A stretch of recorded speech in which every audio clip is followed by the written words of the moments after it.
You're listening to We At Radio, WPWC 1480 AM. Now get out there and do something.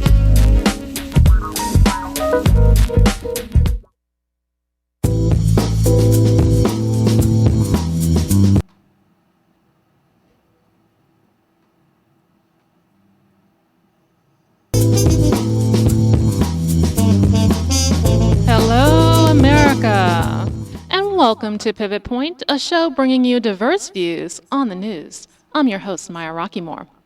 I'd like to start off my show this week by actually giving a shout out to a good friend, a friend of this show, a friend of this station, weactradio.com, and that's Dean Baker.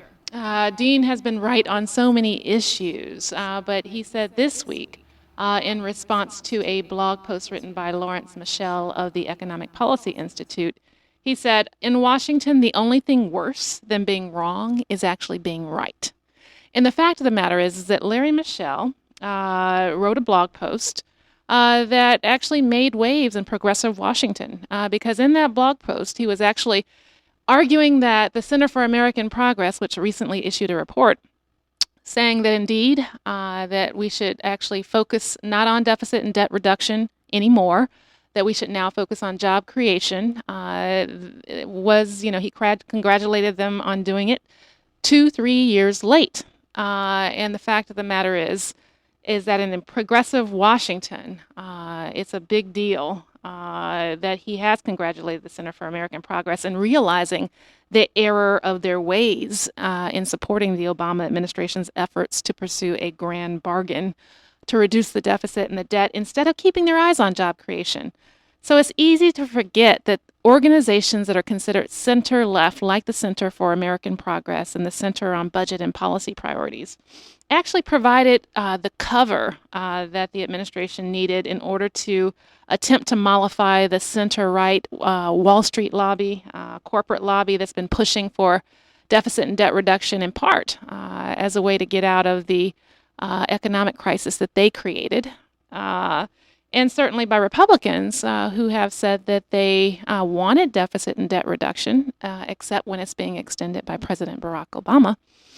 But, these organizations, CAP and the Center for Budget and Policy Priority, actually provided that cover. They gave the progressive cover for the administration and for official Washington to portray this effort, the Simpson-Bowles effort and others like it, as a bipartisan consensus.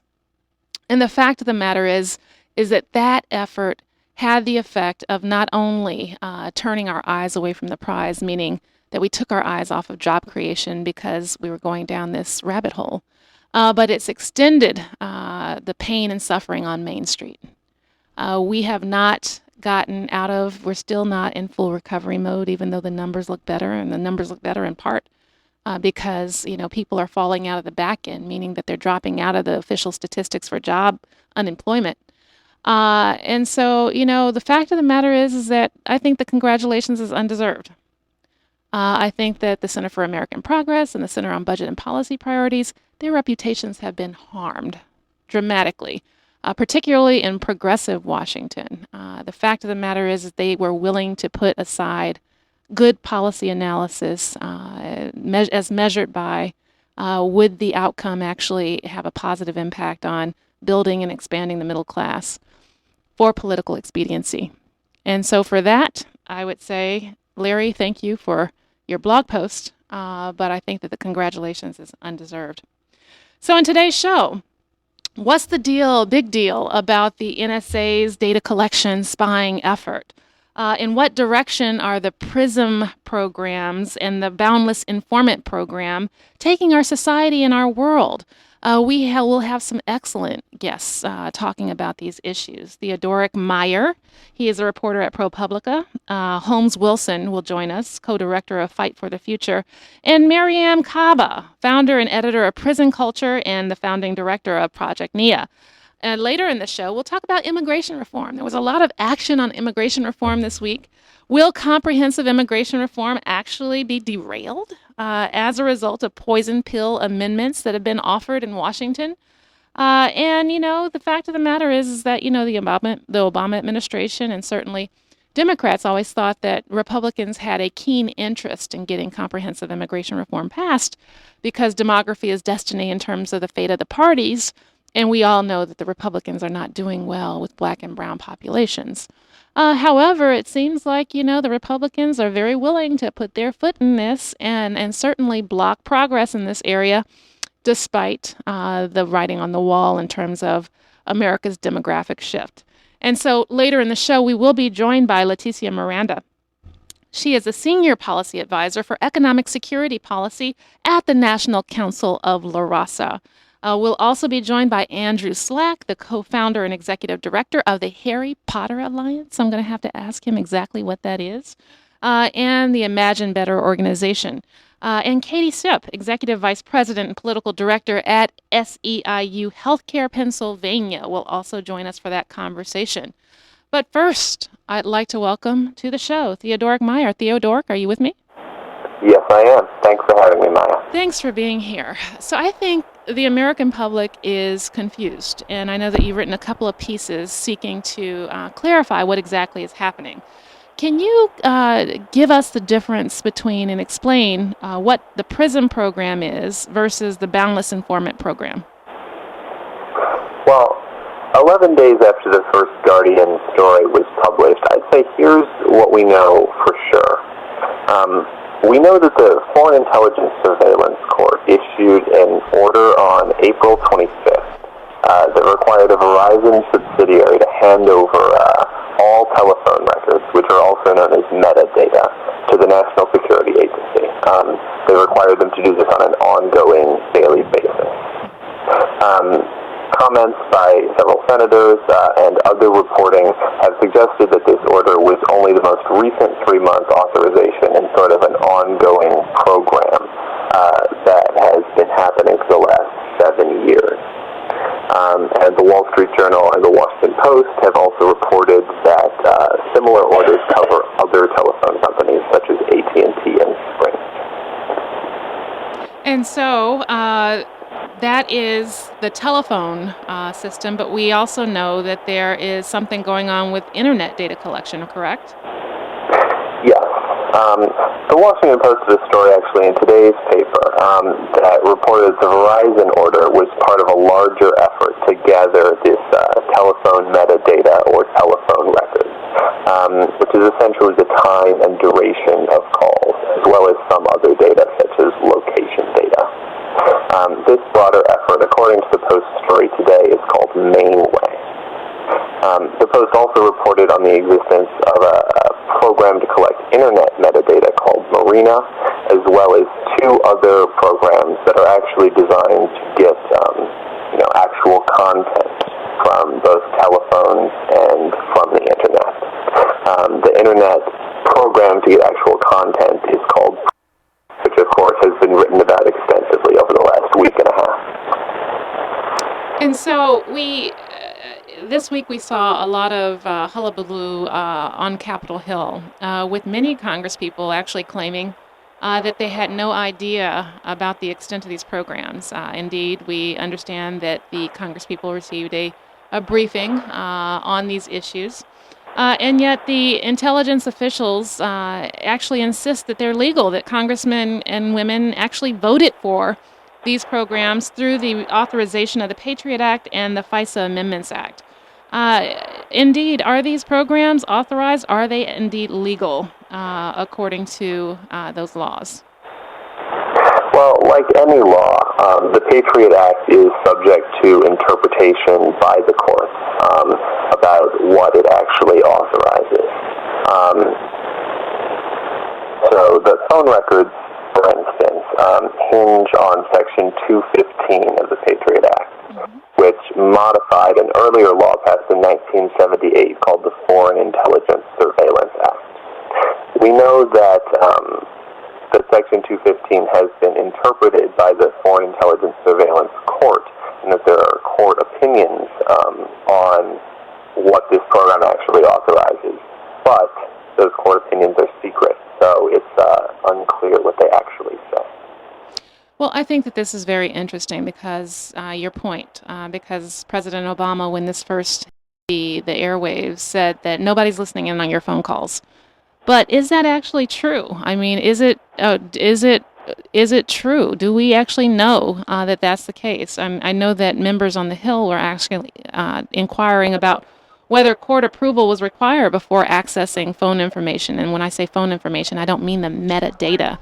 I mean the listening in on the telephone calls. And it's not clear that that's the case. Do you know?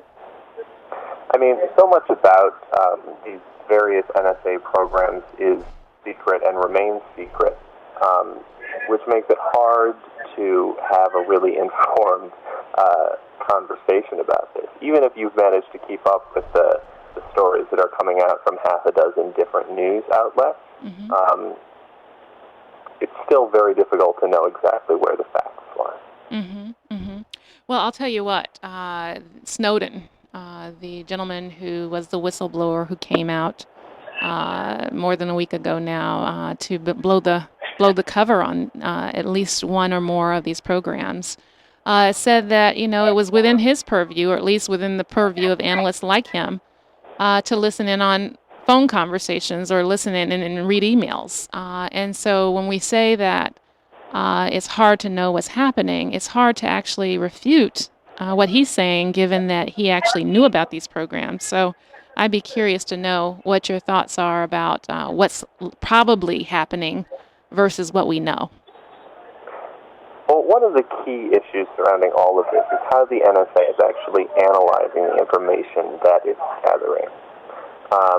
Officials have asserted that there are sort of procedures and policies in place that prevent the NSA from actually digging through all of this data that it is getting through these court orders, that prevent it from going through it indiscriminately and sort of picking through and seeing what it wants to see. But these policies, as you might have guessed, are secret, and that makes it very hard for us to know what sort of protections are actually in place internally at the NSA. Okay. You are listening to Pivot Point with Maya Rockeymoore. Theodoric, will you stay with us? We're going to take a break right now. All right. Please join us after the break.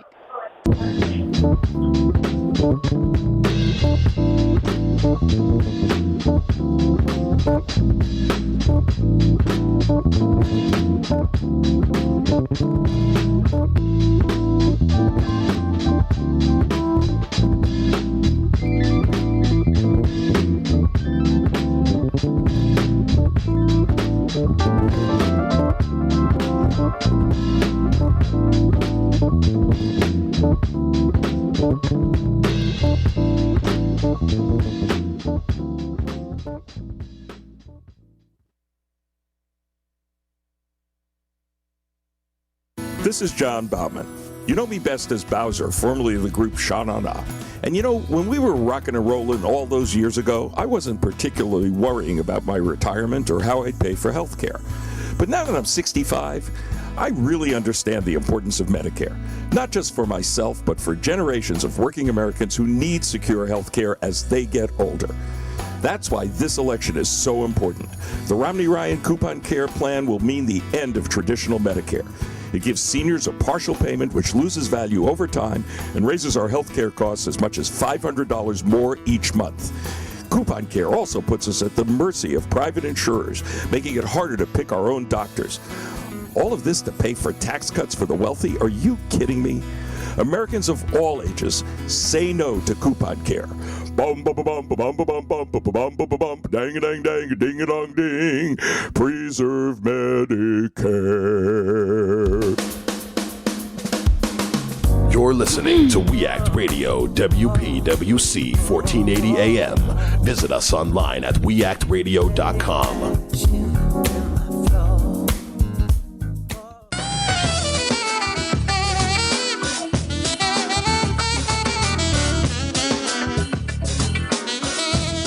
Welcome back to Pivot Point. I'm your host, Maya Rockeymoore, and we're talking about the NSA surveillance state, or should we say surveillance world. We are pleased to be joined by Theodoric Meyer. He is a reporter at ProPublica. Also, Holmes Wilson, co-director of Fight for the Future and Miriam Kaba, founder and editor of Prison Culture and the founding director of Project NIA. And I've got to throw this out there. Holmes, are you with us? Yes, I am. So, security versus privacy, is that the right framing regarding this issue? I really don't think so. I think you can have both. And I think fundamentally, especially in the online world, privacy means having security and vice versa. When you give certain organizations within the government the power to, sort of blatantly and instantly and automatically intrude on your private emails, your private phone calls or chats, that opens up this huge potential kind of loophole or potential for abuse, where you could have private contractors abusing the system. You could have, even in 2010, the Washington Post has reported that a very kind of widely reported hacking attack on Google and Microsoft and a few other companies by what's thought to be, or what was later, I think, presumed to be hackers from the Chinese military, actually succeeded at penetrating some of the systems used for these surveillance orders.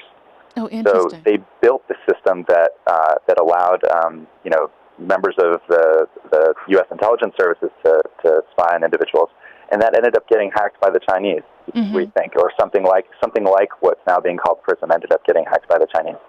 So between the huge number of independent contractors with access to this stuff and the sheer potential for security problems, this is just a time bomb waiting to go off. It's just a matter of time before we see extremely serious abuses. And the worst part is it'll be very, very difficult, given the secrecy of these programs, to detect those abuses when they happen.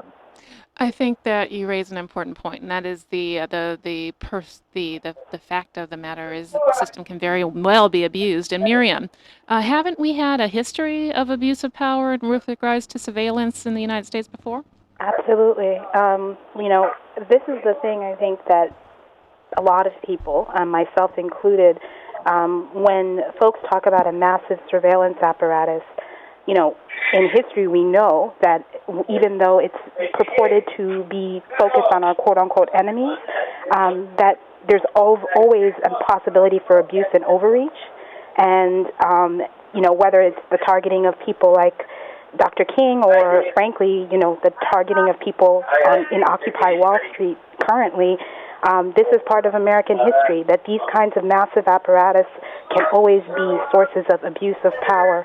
And because it happens in secret, we end up being unable, as people who are the governed, to really give our full consent to these kinds of programs. And, people have pointed a lot for the last week and change to COINTELPRO, which started in 1956 and really focused on trying to disrupt the activities of the Communist Party domestically, and then was expanded very quickly after that to target other domestic groups, including the Socialist Party, Black Panther Party, the Klan, the free speech movement. So we have a history of the government using massive surveillance to be able to, quote-unquote, target dissenters domestically. So I think people should be rightly concerned about these kinds of revelations. Somebody has people yelling in the background, so if you could mute your phones when I'm not asking you a question, that'd be very much appreciated. Theodoric, this week we also heard the NSA intelligence operation actually argue that the system has been able to foil attacks. And so, Senators Wyden and Udall have actually disputed that. Yet, what's your perspective on that claim? Well, once again, it's very hard to know because accounts of these thwarted attacks are often sort of secret and off the record.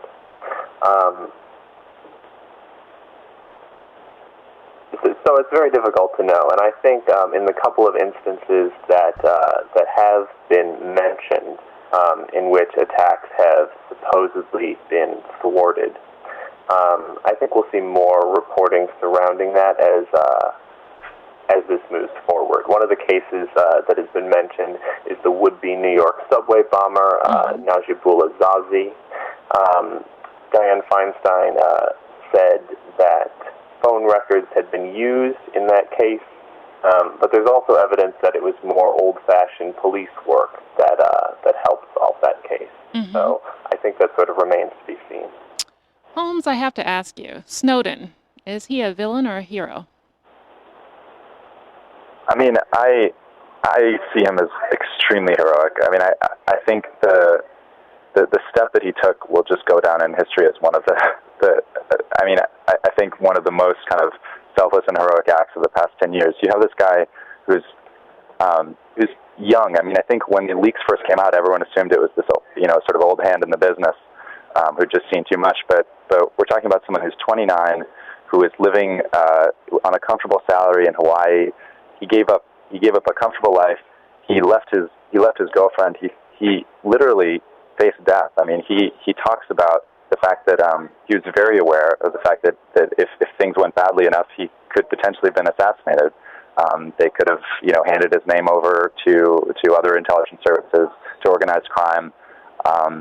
And I think the step that he took for us to let the public know about what was happening was just tremendous. And I think it really does trace back to, or one of the amazing things about it, I think, is you have, coming out of the 80s and early 90s, this very coherent ethical culture of sort of computer scientists and software developers kind of at this frontier, but really thinking about the implications of the technology they're building. Mm-hmm. Folks, starting from Richard Stallman and some of the people behind who founded the Electronic Frontier Foundation, bringing this kind of progressivism into the kind of dialogue about technology, and it's really paying off, because you have certain people now who are embedded in these roles where they see tremendous abuses, and they have the ethical formation and the ethical framework to just say no, and to really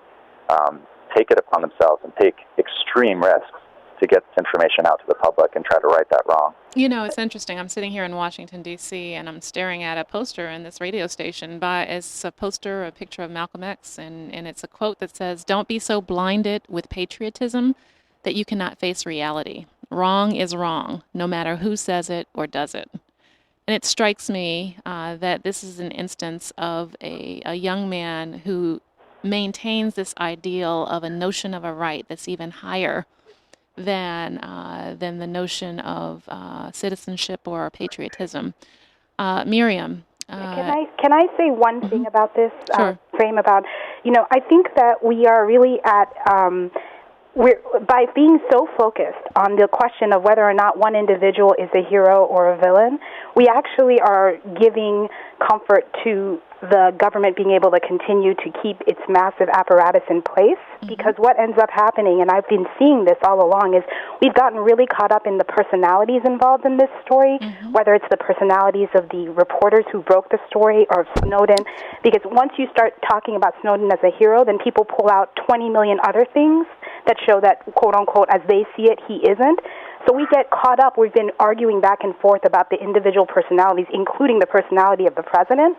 And what has happened is we're not able to really drill down on the issue, which is that here we have these potential programs that are potentially being abused and are violating people's potential First and Fourth Amendment rights.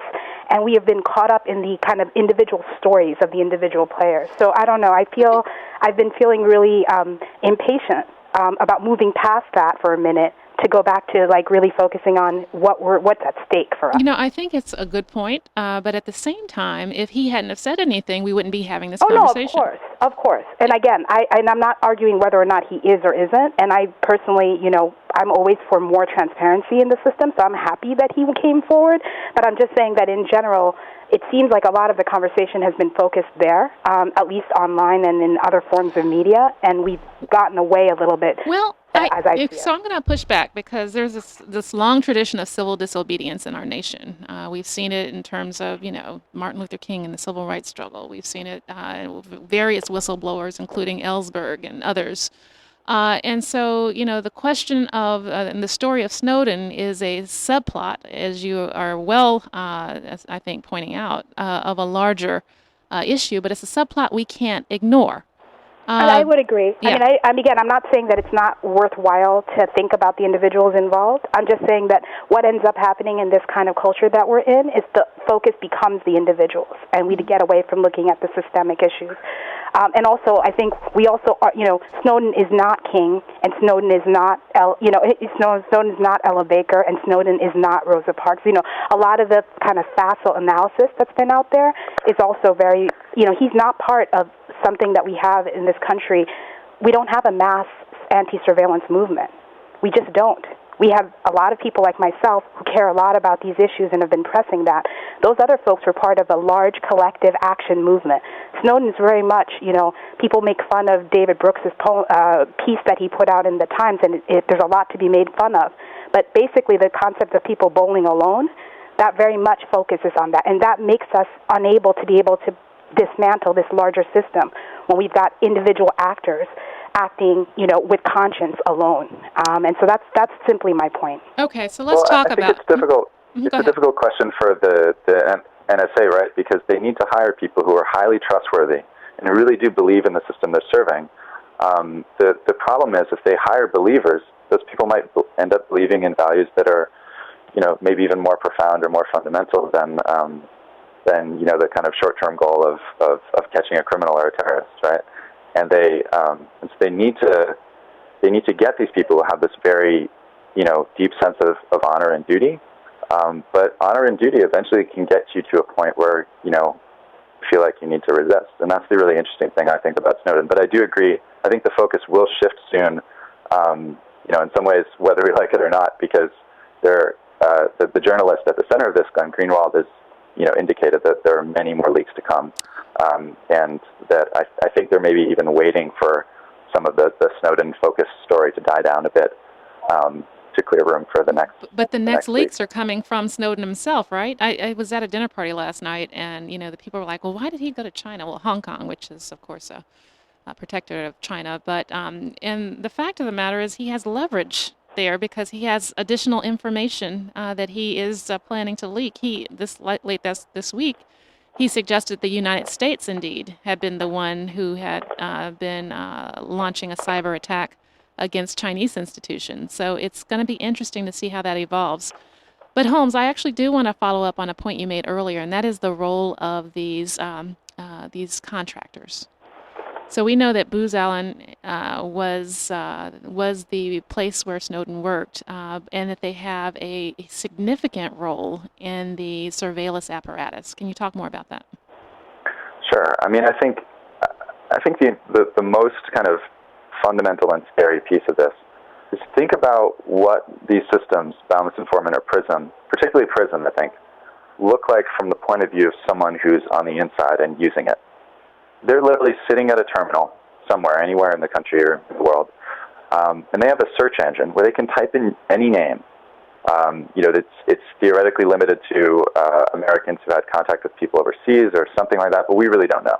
Let's just assume they can enter in any name, and through some automated system, maybe it involves a warrant, within seconds they're looking at your Gmail, at your emails, at your chats, at your Skype calls, at literally every single bit of data they can possibly gather about you, and they get that access instantly.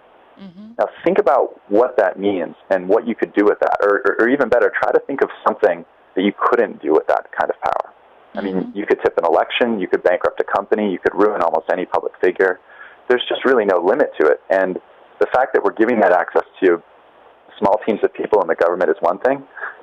But then the fact that we're giving that access seemingly to potentially thousands or tens of thousands or, who knows, maybe close to 100,000 contractors and sysadmins and support staff who, even if they're not supposed to access it, right, it seems like, Edward Snowden wasn't an analyst, but he had access to the system.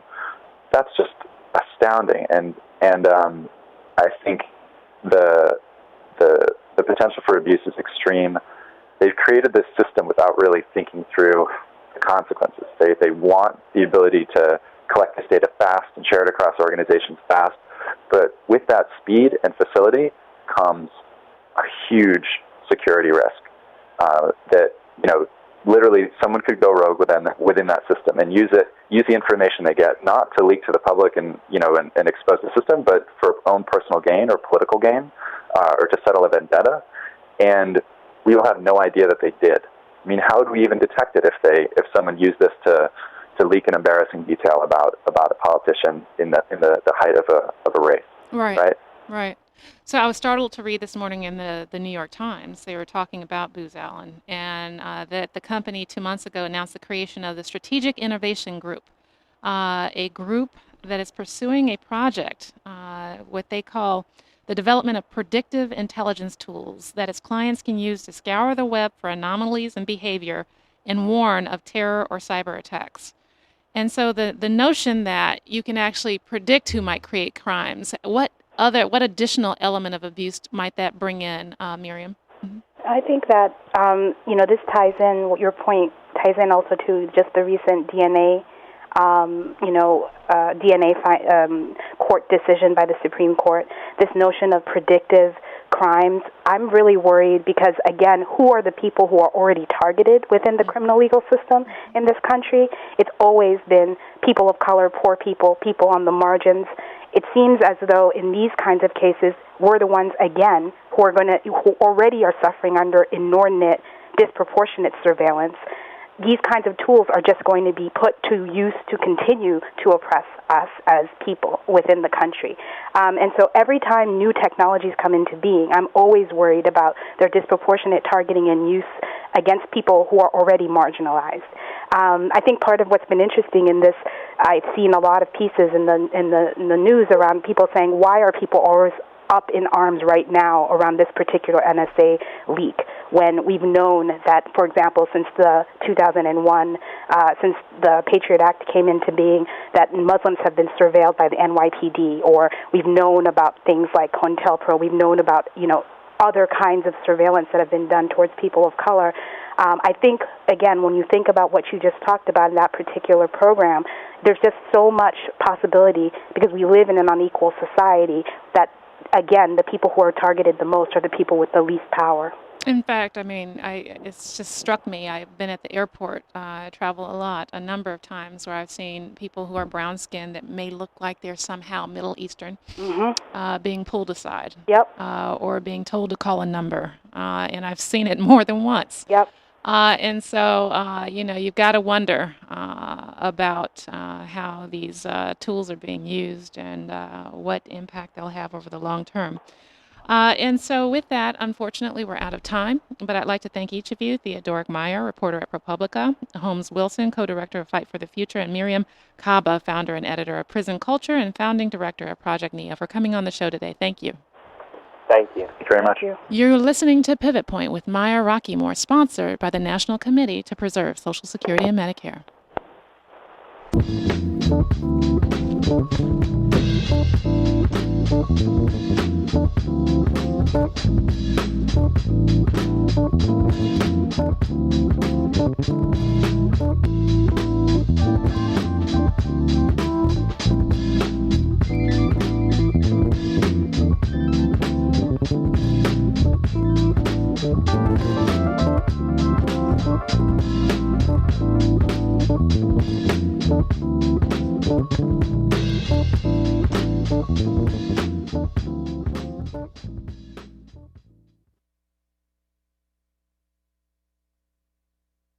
Social Security and Medicare. These programs touch the lives of virtually every American family.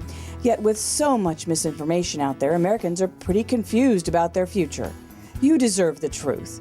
For more than 30 years, the National Committee to Preserve Social Security and Medicare has been leading the fight to preserve our nation's most successful programs.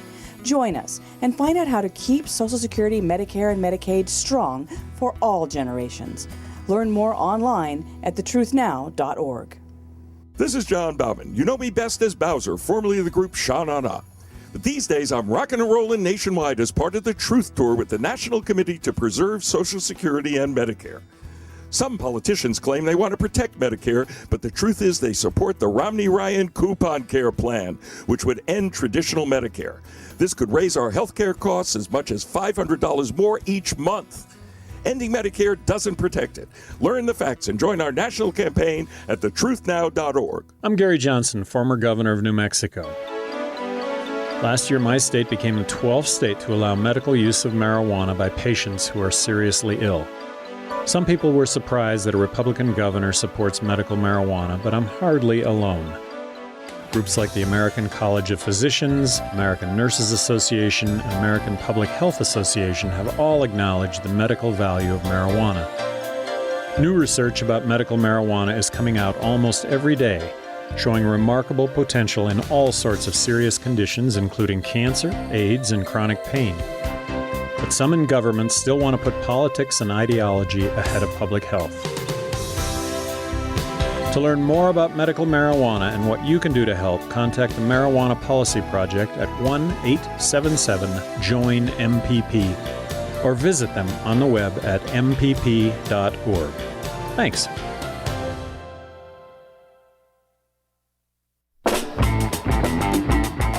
Hi, I'm Maya Rockeymoore, host of Pivot Point with Maya Rockeymoore, a show bringing you diverse views on the news. Is America heading towards third world status? And what do wealthy millionaires and billionaires have to do with driving our economy into a ditch? We explore all of these issues and how the political system has been co-opted to aid and abet the largest scam to drive resources from low-income populations to wealthy individuals in this nation. Join us every Sunday at 3 p.m. on weactradio.com, 1480 a.m. in the D.C. area to listen to the latest news on issues such as Social Security, Medicare, Medicaid, what's happening in our national political debates around these very important issues and what our likely future will be in this nation. It's every Sunday at 3 p.m. on weactradio.com, 1480 a.m. This is John Bauman. You know me best as Bowser, formerly of the group Sha Na Na. And you know, when we were rocking and rolling all those years ago, I wasn't particularly worrying about my retirement or how I'd pay for health care. But now that I'm 65, I really understand the importance of Medicare, not just for myself, but for generations of working Americans who need secure health care as they get older. That's why this election is so important. The Romney-Ryan Coupon Care Plan will mean the end of traditional Medicare. It gives seniors a partial payment which loses value over time and raises our health care costs as much as $500 more each month. Coupon Care also puts us at the mercy of private insurers, making it harder to pick our own doctors. All of this to pay for tax cuts for the wealthy? Are you kidding me? Americans of all ages say no to Coupon Care. Bum bum bum bum bum bum bum bum bum bum bum dang dang dang ding a dong ding. Preserve Medicare. You're listening to We Act Radio, WPWC 1480 AM. Visit us online at weactradio.com.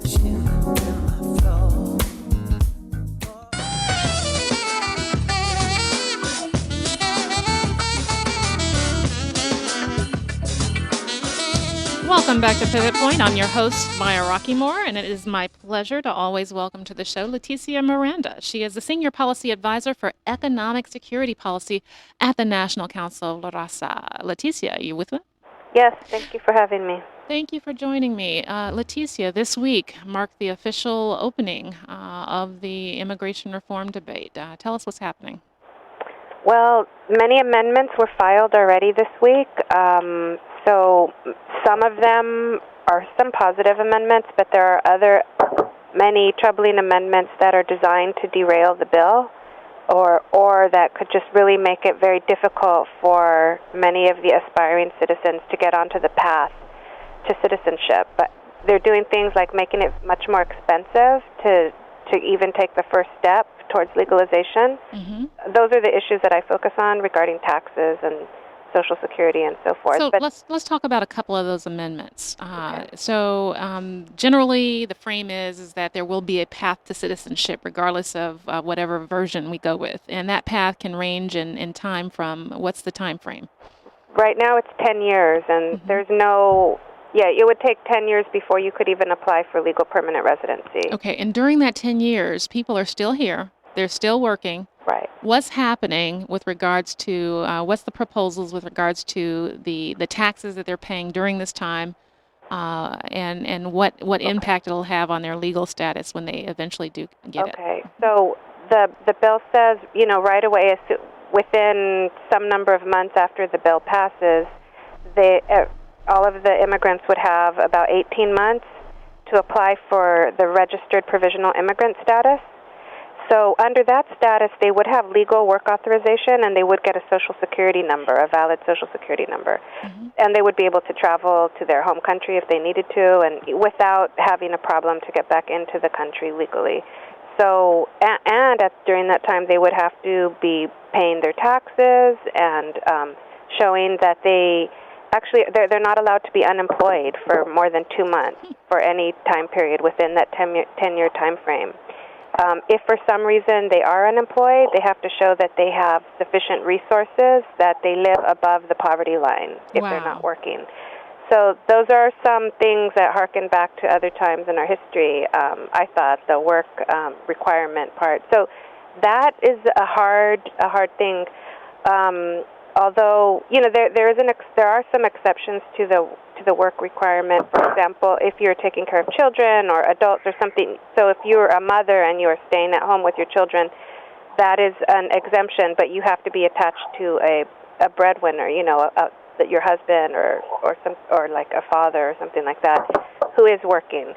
So that's something that's very hard on the path, but that's not going to change. This path is long, it's hard, you can't be unemployed. If you do lose your job, you better find within 2 months. So there are not amendments to make that part worse. You do need to show that you're earning income, mm-hmm.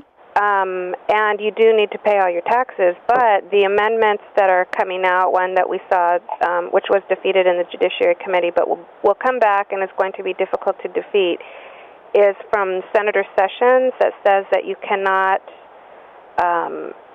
use the earned income tax credit. So now all of the aspiring citizens will have a Social Security number. So under current law, the tax code is the tax code, and the tax code has never discriminated against people who have a Social Security number and who are legally work authorized to be here. Mm-hmm. So what the Sessions Amendment does is to create a 2-tiered tax system, and so they'd have to figure out some different kind of number or something like that, the IRS, so that they could identify the people who have a Social Security number because of this immigration bill, mm-hmm. and then they would have to try to exclude them. They would have to try to exclude them. And they would have to be in some kind of coordination with Department of Homeland Security, because what the Sessions Amendment says is you need to be a legal permanent resident or a citizen in order to get to use the earned income tax credit. But what that means, I did some of the math on that. So a typical immigrant family that earns about $34,000 a year, which is the average income of the whole undocumented population, they would pay about 300% more in taxes than another family. So, around $4,000 in taxes compared to about $1,200 that is typically paid by other families who make the same income. So that one, it's a hard one, and it's hard, and we're working on trying to get this one defeated. Sessions hasn't introduced it this past week, but he's going to introduce it within the next few days. Another troubling one is this one is regarding back taxes. So what the bill does right now is say that it tries to take a pragmatic approach, because there are millions who have been paying taxes using the individual taxpayer identification number or Social Security numbers. So there are millions who have been paying their taxes, but there are others who work in a cash-based economy. There are employers who have chosen to never put them on the books, and who, might pay the person washing the dishes at the restaurant in a little envelope filled with cash, instead of with a normal W-2 that they give to their other employees.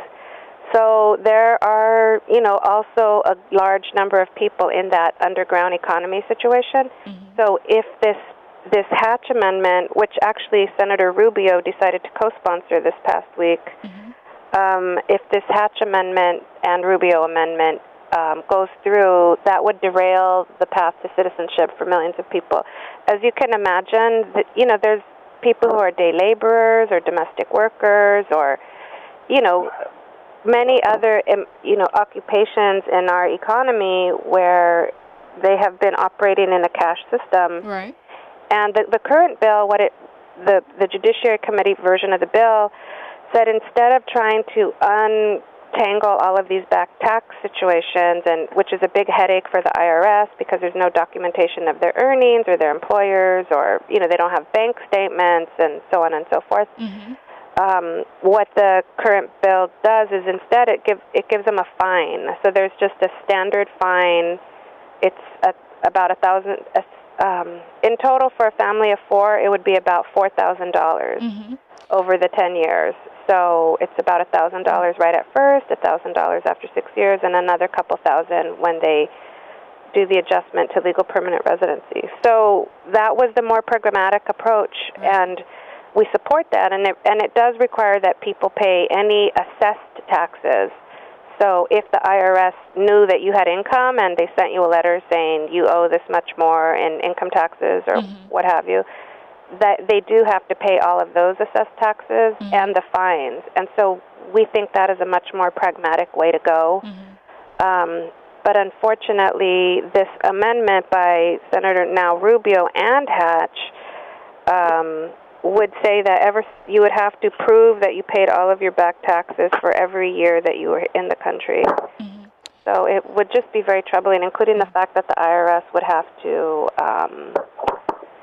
have to do audits of millions of workers. So I'm going to actually add Andrew Slack, who is the co-founder and executive director of the Harry Potter Alliance and Imagine Better, and Katie Sipp, executive vice president and political director of SEIU Healthcare Pennsylvania, to our conversation. Welcome, Andrew and Katie. Thank you. It's a pleasure to be here, Maya.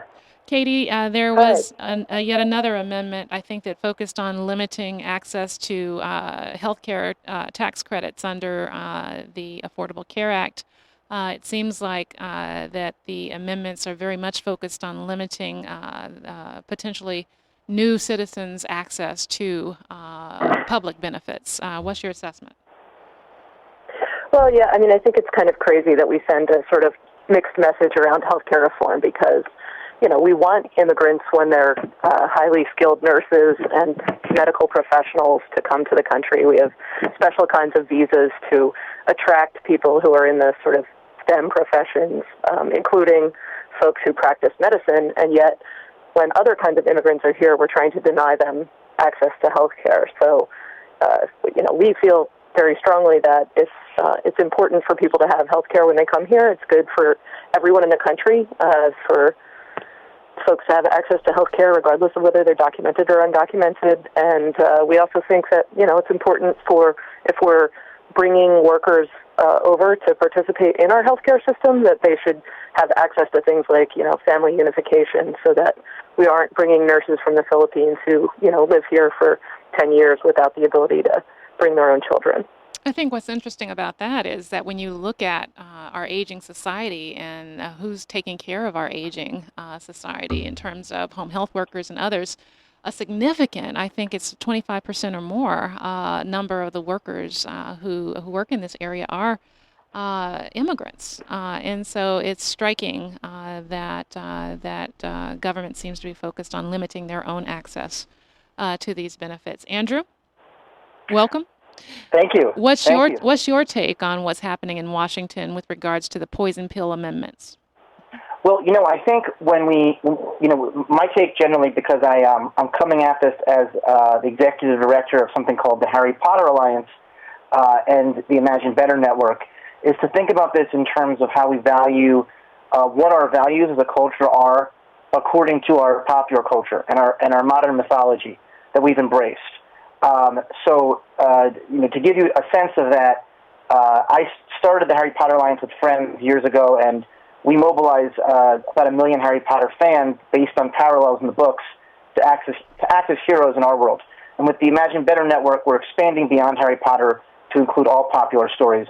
And so it's really timely that as we're having this discussion right now, today, about this debate regarding this amendment, regarding the entire bill, regarding the request to stop ask President Obama to stop all deportations immediately, that Man of Steel came out this weekend to be a groundbreaking blockbuster success, and it's the story of Superman. So we in the Imagine Better Network have joined forces with our good friends at Define American and my good friend Jose Antonio Vargas, who's many of you know is a Pulitzer Prize-winning journalist and an undocumented American himself, to really look at this from the lens of a character, an archetype, an icon who Americans have fallen in love with and who has defined much of what it is to be American in terms of those values since he first appeared on the page in 1938. And so our campaign is called Superman is an Immigrant, because essentially Superman and the movie I just saw last night, it emphasizes this. Mm-hmm. Superman is born on Krypton. He came to this country with the promise of hope, which is the symbol he bears on his chest. That's the S symbol. And so do millions of undocumented Americans who walk with a symbol of hope for this nation to be a better place, emblazoned within their chests and deep within their hearts. And not to mention that most of us come from descendants of immigrants. Right. We share Superman's hopes, and we continue his fight for truth, justice, and the American way. So what we're doing here, essentially, is we've created a campaign in conjunction with a number of pro-immigration groups called Superman is an Immigrant. You can go to supermanisanimmigrant.com and share your story of immigration or how your family came to this country, whether it was in the last 2 years or whether it was 100 years ago or whatever your race, whatever your nationality is. We want people to be able to tell their story as part of the American story and link that to one of our favorite icons, which is Superman, and to really understand the concept that a lot of Americans who are supporting these warped amendments that we're discussing right now, they hear these things intellectually. They hear these things and they're afraid. But ultimately, they were raised on Superman. They were raised on the promise of hope of what immigration can bring. Sure.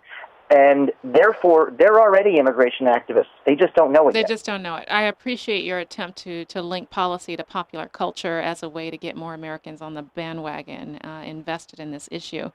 Leticia, there was one more, and that's on Social Security, correct? Yes. So that one, again, sorry to move from popular culture. I like that. I like Superman as an immigrant. Well, actually, Superman is an immigrant in the case of Social Security and Medicare, because what do we know about immigrants' contributions to the Social Security and Medicare programs? Right, definitely hugely positive. So, the main tax that all kind of moderate income people pay is the payroll tax. So that is a huge positive effect on the trust funds for both Medicare and Social Security. There was a new study out about a week or two ago saying immigrants have contributed $115 billion more to Medicare than they have ever used. And there's kind of similar numbers with Social Security, if possibly more positive. So the immigrant population has been a hero to the American people because they've been helping to subsidize the Social Security and Medicare programs. Right, definitely so. And if we pass immigration reform, Social Security says that it will be that they will have $300 billion more in taxes in the next 10 years than they would have otherwise. So because even more people will be coming into the tax system. And yet there's an effort afoot to actually deny them access to these benefits. Right. So that's the new amendment by Hatch and Rubio that they just put out on Thursday. So again, we're extremely disappointed that Senator Rubio is co-sponsoring. What's going on with him? 4 of these new amendments. I guess this is all part of the negotiating posture. Senator Hatch wants to get some movement, his direction on some of these amendments. Right. And Senator Rubio is, signaling some support for that, which we're very troubled by. This, it's a big setback, but hopefully they're going to come to a deal that are not as unreasonable as this pack of 4 amendments from Senator Hatch. But one of those amendments actually denies immigrants access to credits that they will have earned during their path to citizenship, correct? Right. It says that if for whatever taxes and earnings that you have had in the past, that none of them would count towards your own Social Security benefits in the future. So there are over 3 million who have paid Social Security taxes and are paying, according to the latest study by Social Security Administration, and they paid $13 billion in 2010. So none of that would count towards their own earnings history if this amendment goes through. But it all has gone to the benefit of the current recipients of Social Security Administration. It just wouldn't count towards people's own earnings, which is really troubling. It would really reduce people's earnings tremendously for those who still have a lot of years to go before they retire. And for about 1 million workers who are over the age of 45 who are undocumented, it could severely, potentially damage their ability even to qualify for the program, or just to substantially reduce their benefits so that they're just negligible. Kati, Andrew is organizing, if you will, around the issue of linking this issue to popular culture and getting people to tell their stories. We know that people are moved by stories, and I'm sure, Andrew, that you'll be sharing those stories with policymakers on Capitol Hill. But Katie, what is SEIU doing around this issue with regards to organizing? Well, we obviously, as the largest union in the U.S. and a union that is comprised of many immigrants, we've really been, engaging our members in a fight for immigration reform for over a decade. And obviously we feel like this moment that we're in right now is really the closest that we've come to winning immigration reform. We have generated something in the neighborhood of 24,000 phone calls to members of Congress. We have an advertising campaign running right now in several states that is showing the stories of both our immigrant members and also our, sort of native-born American members who understand the need for immigration reform. We actually have a TV commercial running right now that features some Republican members of our locals in Pennsylvania who, talk about why they support immigration reform and why they think it's an important thing for Republican elected officials to support. And to just go back a little bit to the question about Senator Rubio, it feels to me like he's really trying to pivot and kind of have it both ways in order to, walk this thin line of trying to, get into the Republican primary in 2016, the presidential primary.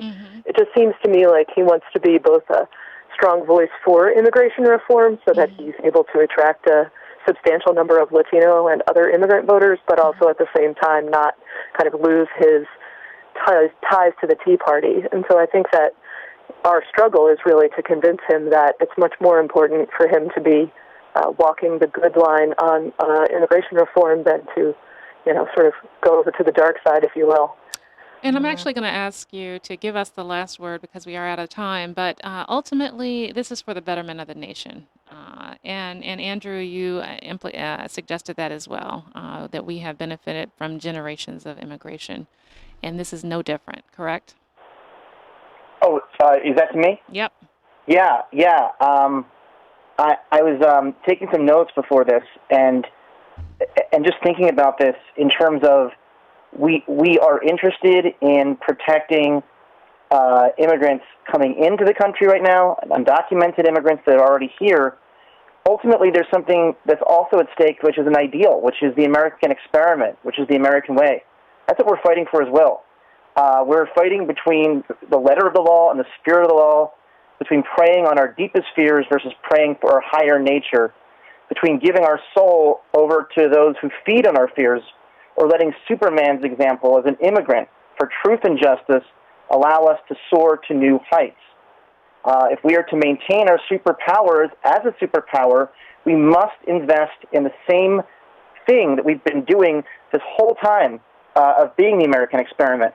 But we've always faced the kryptonite since the beginning of American society. We were the home of the free and the land of the slave. And this is just a matter of, for all of these senators, for all of these leaders, which side are they going to choose?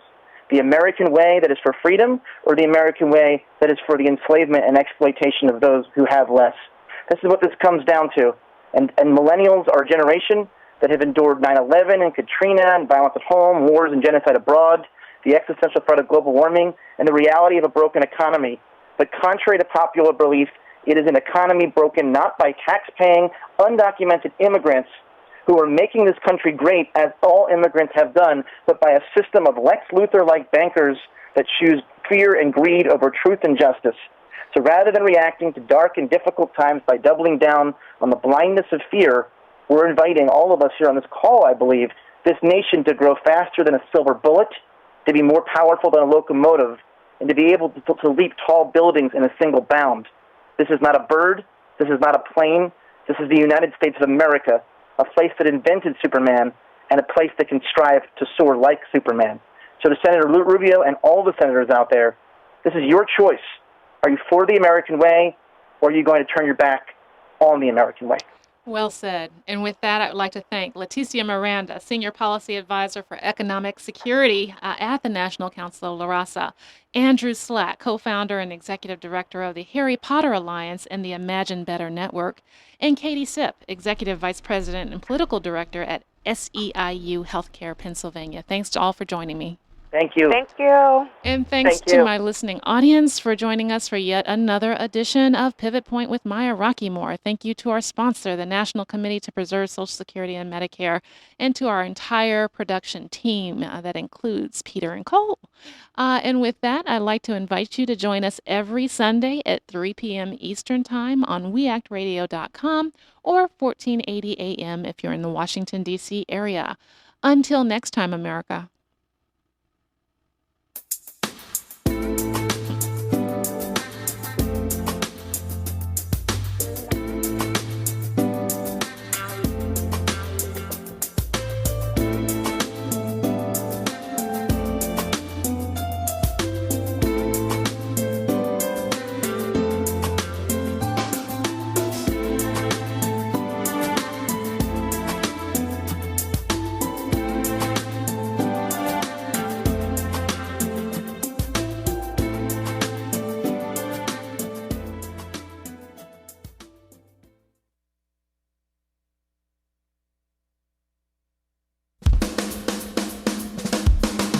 You're listening to We Act Radio, WPWC 1480 AM.